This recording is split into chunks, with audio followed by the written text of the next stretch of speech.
Hi, I'm Tinny from minibulldesign, and today I'm out in the garage side of the factory. Now Dwight was here today and worked. He's converting this side to more factory. He's going to insulate all the walls, put up plywood, build benches, insulate the ceiling and panel that, and then once the milling machine comes in, which it hasn't shown up yet, I don't know why, we're going to take this door out and put a wall here with a window and benches for lathes. So anyway, you can see what he's got done. He's got most of the insulating done.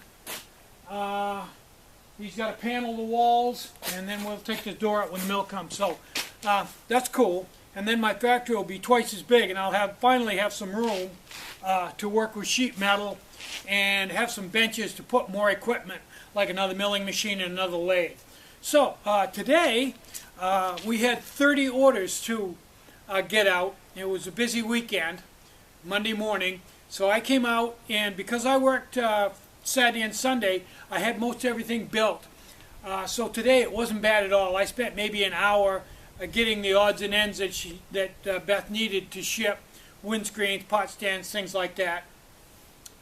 And then I went out and built a fire up in the bicycle factory, in the bicycle shop, and went out there and worked on my electric tricycle. Now, some people asked about the geometry and how I built the front of the tricycle, where all the steering is and everything. So today I thought I'd go over and put a camera on it and very quickly show you what components I use to do that. It's relatively simple and straightforward if you're a bike person. So let's go over to the bicycle shop and take a look. Okay, we're out in the bike shop, and I've got the tricycle up here rebuilding it. What I did today was I welded up one of the battery boxes and then mounted it on the frame. I took the seat off to get it out of the way, and I took the steering off up here because I'm going to a joystick steering, just one stick in the middle, and I did have the direct steering on each wheel. But let me move the camera in and go over this front end, and so you can see exactly what I did to build the front end. And I will show you the direct steering. One of these, I have it right here, which is bicycle parts too. Okay, here we go. Now, very first thing, starting right off on this piece, on the end that the wheel pivots on, this is the neck off of a bicycle. If it was on the bicycle, there'd be handlebars up top here, and there would be a fork down here. Now I've taken that, cut it off the bicycle, cleaned it all up, and set it on here, and welded it in place. Okay, now the part down here that the fork normally hooks to has been cut off, and I welded on a piece of 3/8 steel right to that end point where the fork was cut off. And I've drilled a hole through it, and this is a downhill mountain bike wheel with fairly heavy axle in it. I'm going to say that's 9/16 axle. It's probably metric. And that's just slid through and has a nut on it. Okay. Now for the tie rod right here, what I did was I took an English bike which has a 3-piece crank set, and this is one of the crank arms. Now I took it off the English bike and slid it right over the bolt down here. I don't think you can see light a little bit better. Slid it over the bolt, put a nut on it. That end is where the pedal was originally. And now I've got it. And the other end, I brought it out here, cut it off, and welded this tab on. Now, let's see, what else? Okay, before I go any further. Now, I have direct steering on this. Let me see if I can drop this in here. I'm just setting that in there. And how I did that was, there's one of these on each side that you hang on to when you're sitting in the seat.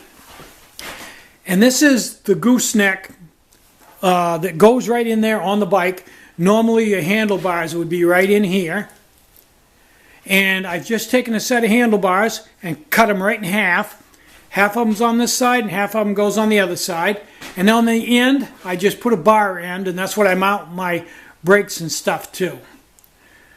Okay, now, when we get down here, the tie rod is made out of a piece of antenna mast that you would mount your antenna on the roof with back when people used to have antennas. And the geometry on this is fairly simple. If you measure from the center of this shaft and draw a line back to the center of where the rear wheel would be, a line right from here, the center of the rear axle, and right up to the center of that steering knuckle, this tab right here should intersect that line.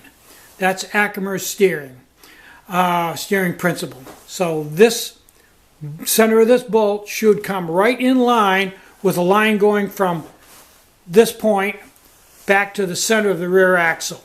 And that's basically Ackerman's law. That's basically all there is to it. Now this axle has 10 degrees of caster. It has 0 camber as far as the wheel goes, but the kingpins have camber to them.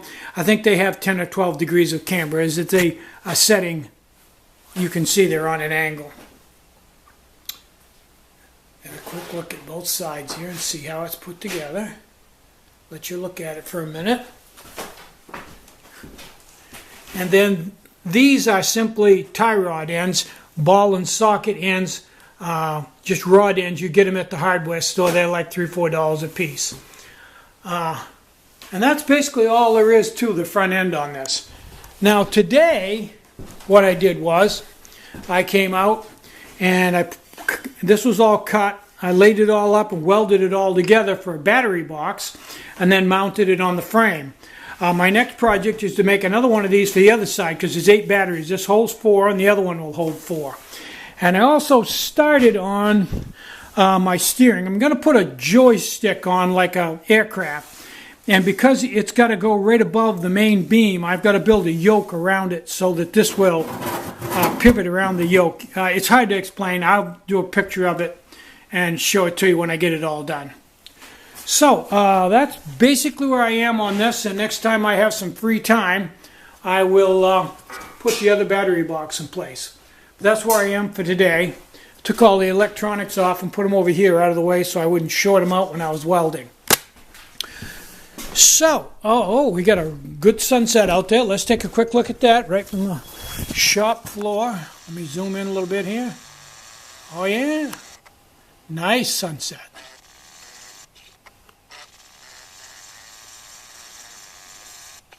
So, I'm